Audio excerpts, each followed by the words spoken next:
What's up, everybody? Welcome to the rLounge. Saving my wife from mother-in-law manipulation. Thank goodness for a space to vent.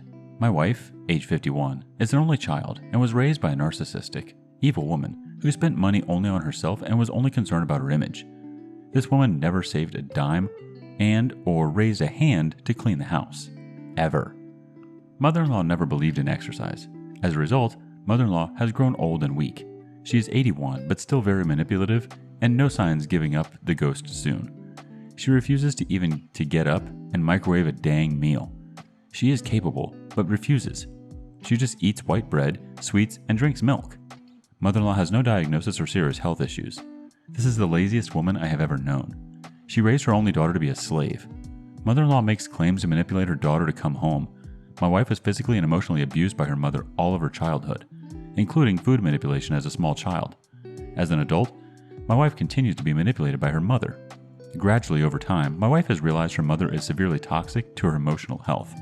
Fortunately, we live several hours away and can shield ourselves from mother-in-law's antics. Mother-in-law has grown old and never saved a dime. She practically lives in squalor and relies on a hired woman to come in and do her laundry and take out the garbage. Mother-in-law is also capable of these things, but refuses. My wife cannot tolerate to go home since even the sight of her mother sets her off and makes her angry and frozen with fear. Sometimes the anxiety is so bad my wife will experience severe nausea. We have managed to stay away for 7 or 8 months now. My wife's health, mental and physical, is at stake if she spends any time with her mother.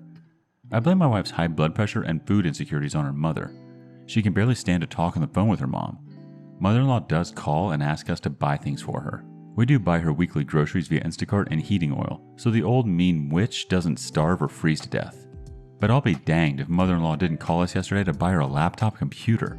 Mother-in-law claims to not be able to operate the friggin' microwave, and she wants a laptop. Ugh. I convinced my wife to call her mom and tell her mother, "Not happening, forget about it, don't call me to buy your luxury items."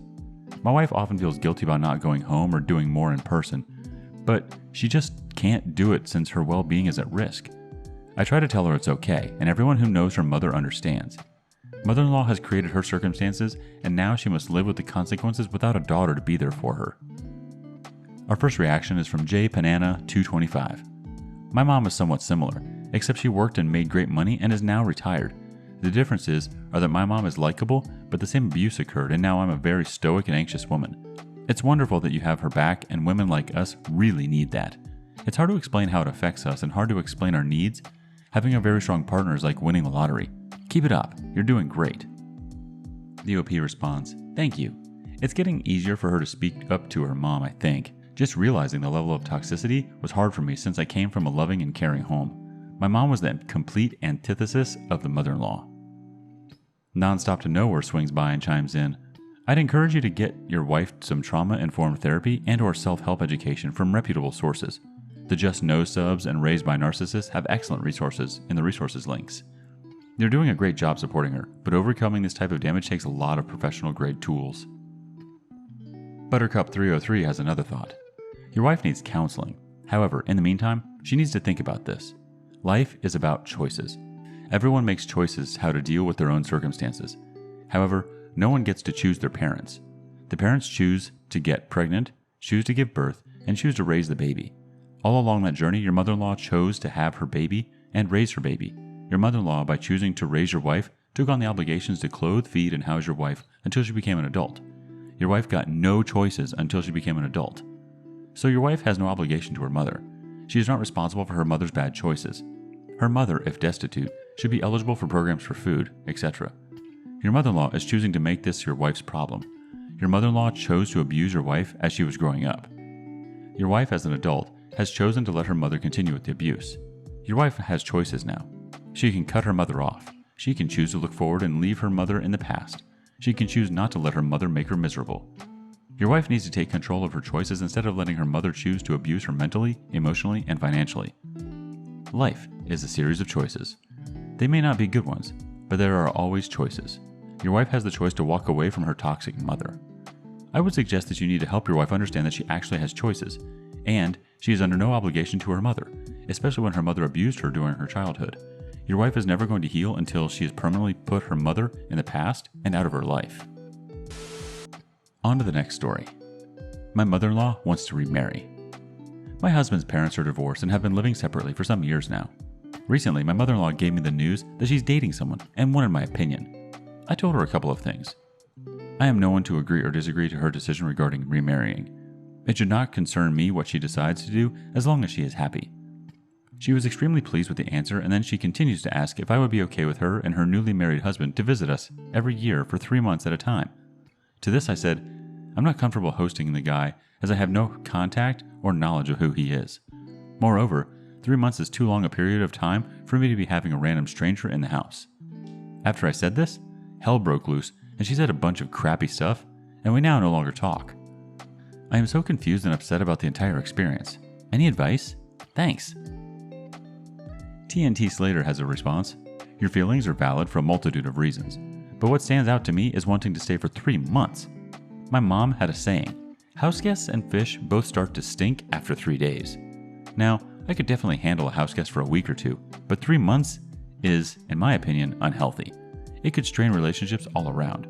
You are justified feeling as you do, and I hope your significant other backs your decision. Lamb to Cosmic Slaughter says, stand strong.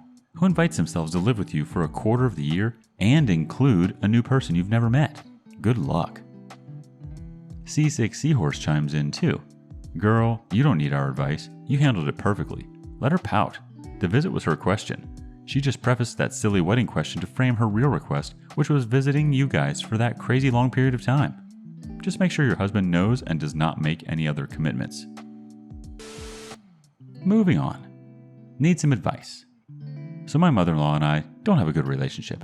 From her trying to break my husband and me up like weeks away from our wedding, to sell all my wedding stuff and keepsakes while on my honeymoon, to having her mother call me and say horrible things that shouldn't be said to any person, and having no respect for my rules and boundaries with our child, which is what I'd like some advice on. Our child is about 15 months old, and due to mother-in-law attitude and lack of respect or boundaries, we don't see her very often. But as of lately, everyone on my husband's side of the family is wanting to take my child to see her without me, saying that since I don't want to see her, then I don't have to. I'm so uncomfortable with the idea of that.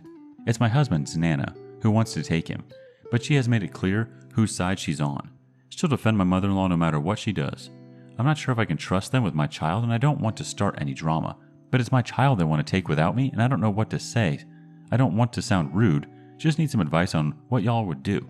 Say, or just avoid the whole problem. Our first bit of advice comes from Old Hateful's daughter. If I were you, I wouldn't let my kid out of my sight. Set your boundaries and stay there to protect your little one, because at the end of the day, no one, and I mean no one, will protect him like you. Little one is too young to explain to you if anything happens. Let them trip. If they cannot respect you, they sure won't respect the little one. I'd go no contact with them all and consider it done. Best of luck. EMR 830 chimes in. No. There's a reason they don't want you around, and it has nothing to do with the fact that you don't want to be around your mother-in-law. They want to do whatever they want with your little one. Your rules be damned. As much as you dislike mother-in-law, either you both go together, or neither of you guys. Next bit of advice from Erica Foss, 1987. All these suggestions are perfect. Your child isn't a toy they can pass around and play with. The idea you have no control over what they are doing with your baby, and at 15 months, he is a baby, is unacceptable. Tell mother-in-law's family that little one goes nowhere without you until he is old enough to make the choices whether he wants to see Nana or not himself. And who the hell sells a bride's wedding keepsakes while the couples are on honeymoon? She deserved no contact just for that. One more bit of advice from Keep Moving B. Simply say no. You don't need an explanation. If they ask why, you tell them they already know and go on with your life. And if you get nasty spam messages, find out real quick where that block button is. On to the next story. Mother-in-law controlling my relationship. Am I the a-hole for wanting my mother-in-law to back off from my relationship, trying to make my fella homeless if he doesn't break up with me? His whole life, she has made him break up with his girlfriends or make them break up with him because she has 7 kids and no job or life, and she doesn't want him to better his life, as I have a well-paid job and a really well-off family. I know the better side of life and want that for him, as well been with him for 2 years and got him a better job and a better life. Already now he's starting to do well in his life, and she's throwing him out and trying to make him choose between me and his job or her. How can I get her to stop controlling our relationship and putting things in his head, as this is making my mental health go back down and him wanting to self-harm as he's not allowed to be happy? She is like this because she has nothing and is jealous that her son wants a better life than she has. This isn't me saying I'm better than her. I know I have my flaws. Our first bit of advice from Technical Doa 89. Might need more context, but I've been and am going through this, and the best bet is for both of you to go no contact with his mom. If she doesn't have an active male figure or spouse in the home, then she will, if your boyfriend is the independent child or oldest, commit emotional incest constantly with her son in hopes of filling in that role that isn't present. It's weird, but in her eyes, she sees you as the other woman. It's very strange while also wildly common. The OP replies, she has got my boyfriend 28, his brother 27, his other brother 25, then a 18, 16, 10, 8, and 7-year-old.